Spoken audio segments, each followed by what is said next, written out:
And in the latest, the Israeli military has made a significant claim that its campaign in Tehran has allowed Israel to secure control of the airspace from the west of Iran to Tehran. The visuals now coming up on your screen, a map released by Israeli military. This is the route where Israel says 70 Israeli fighter jets carried out strikes on Iran. The Iranian capital is about 450 kilometers from the border with Iraq to the west. In fact, Israeli military spokesman saying that it was the first time that Israeli jets had operated in this particular airspace and were now operating freely over Tehran. He also added that Operation Rising Lion is the deepest penetration that Israel has conducted into Iranian territory to date.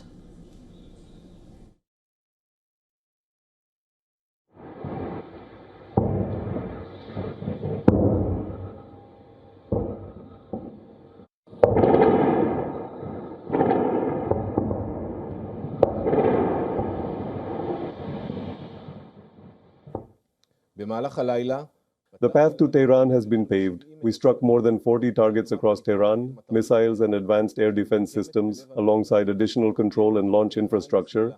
Our Air Force aircraft flew for about 2.5 hours over Tehran's skies, along with unmanned aerial drones that remain airborne 24 hours a day. They are deployed in the area and assist in the strike and intelligence gathering. Israel launched an unprecedented attack on Iran on Friday, with Israel claiming to hit as many as 200 military and nuclear sites, killing top army commanders, nuclear scientists, and other senior officials. Iran said 78 people had been killed, 320 injured in the first wave of strikes.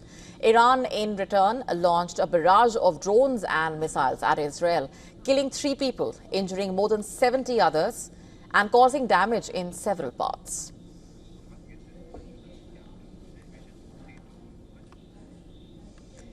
And going straight across now to Ron Aledo, who's with us on the broadcast for further perspectives. I want to begin by asking for your assessment of the latest and the way things have panned out over the last 24 hours itself.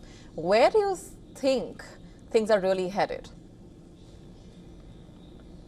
Well, I think Israel had several objectives, some of them immediate objectives and very important priority objectives, and some of them possible objectives that might come later on. The most immediate objective was to stop any agreement between the United States and Iran. The Trump administration had been negotiating with Iran for the last 2 months, at least, actually for more than that, to get into a deal, a negotiated agreement regarding Iran nuclear power. And Israel, specifically Netanyahu, cannot allow that. He cannot allow the United States to get into a diplomatic agreement with Iran. So that was the first priority for Netanyahu, to stop the negotiations, to stop the agreement, to sabotage the agreement between the United States and Iran. Secondly, they wanted to destroy as much as possible of the infrastructure, military infrastructure and nuclear infrastructure of Iran. And the third objective, that is very unlikely to happen, but still they wanted to see if they can do it.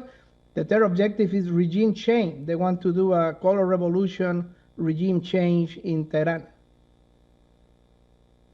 Right. Let's also talk about the ability to inflict damage that the two sides have and your assessment of that comparison.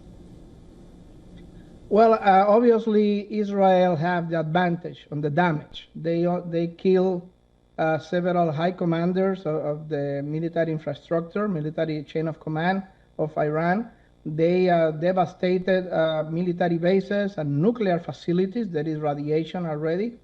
And this is, you need to understand that this is also possible due not only to the technological superiority and the military aid and economic aid that the United States provides to Israel every year, but also in part to the regime change that happened in Syria with al-Assad regime out, and the early warning that Iran had, and air defenses that the Syrian regime had that could defend and prevent Israeli planes to cross into Iran, they were removed.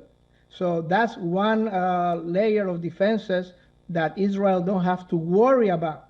The current regime, Islamic regime in Syria, they don't have air defenses and they don't want to use it against Israel. Also, Jordan is under extreme pressure by the United States not to intercept nor to do anything with the Israeli planes, and obviously Iraq don't have any air defenses that they can use against the Israeli planes. So that makes very easy for the Israeli planes to fly all the way from Israel to Iran. And also the air defenses that Iran had were very much destroyed during the last couple of days by the Israeli Air Force. That was a priority target. So Israel is able to do a lot more damage and to fire a lot more missiles into Iran than Iran is able to retaliate with. So Israel have the upper hand in all the damage and all the missiles and all the quantity and quality of attacks. Right. Do stay on with me. There are some breaking inputs coming in right this minute.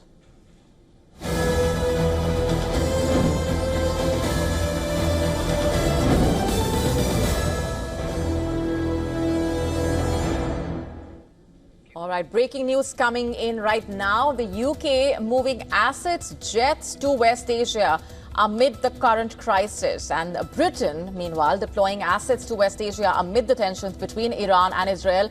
The UK Prime Minister has said, as he flew to Canada for the G7 talks, Starmer told reporters traveling with him on the plane, I'm quoting, "We are moving assets to the region, including jets, and that is for contingency support."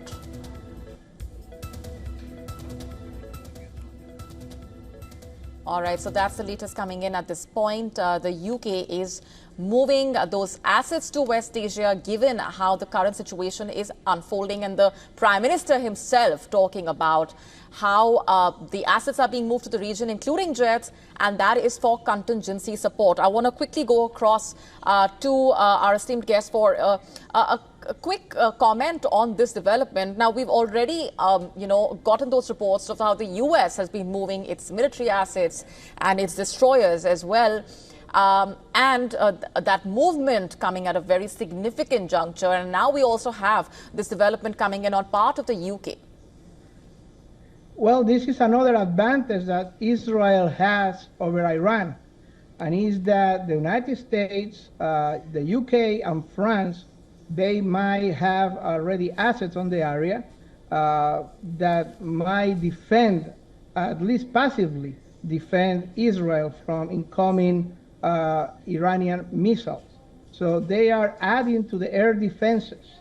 The air defenses of Israel are going to be a lot stronger and are going to be a lot more powerful with the help and aid of the United Kingdom, France, and the United States.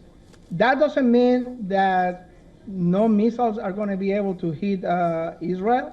I think that Iran still has some hypersonic missiles that are able to go through the air defenses and hit Tel Aviv and military bases and military buildings in Israel. But obviously the quantity and quality of the Israeli attacks are going to be a lot more powerful than those that Iran are going to be able to hit back onto Israel. Now, Iran has one card. Iran has one card that might be devastating for Israel, and I'm sure they have planned for this. And if Israel is really going to destroy Iran, if Israel is going to actually kill the Ayatollahs, destroy the oil, perhaps use a nuclear weapon, perhaps devastate the country beyond recognition, then I'm sure that Iran can reserve a few hypersonic missiles to attack Israel nuclear facilities. And if a few hypersonic missiles are able to attack Israeli nuclear facilities, then that will be devastating for Israel. I think that's the highest risk and the highest threat right now to Israel. All right, we're leaving it there for the moment. Thanks very much for joining us on the broadcast with those perspectives. Thank you.